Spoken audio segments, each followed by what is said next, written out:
हेर्नुहोस् ल धेरै दिनपछि मौसम खुल्ला पानी पर्या छ हाम्रो गाउँतिर भन्दा नि हाम्रो यही एरिया मात्र होला पानी परेको अन्त पानी पर्या छैन साट हाम्रो यो फुल हेर्नु न आमा बगैँचा फुलको बगैँचा यतातिर छ है हेर्नु नै फुलै फुल जता हेऱ्यो फुलै फुल जता हेऱ्यो फुलै फुल फुलै फुलले भरिएको घर छ है जता हेऱ्यो नि फुलै फुल आजको मौसम त बिहाल छ बिहाल पानी परेर खुल्ला भएको छ है पानी पनि फेरि गजबको परेको थियो नि त अघि ट्याक्क लाएर है 6 महिना 7 महिना पछि पानी परेको छ हाम्रो यो ठुलो सुकौलीमा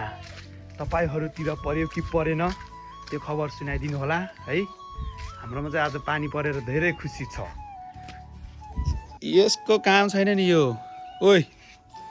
यसको काम छैन ल यति भन्नको लागि भन्दा पनि मेरो मिनी भ्लगलाई मन पराइदिनु होला है यति भन्दै आजलाई यति नै जय नेपाल सी यू टुमरो है अर्को भिडियोमा भेटौँला जय नेपाल।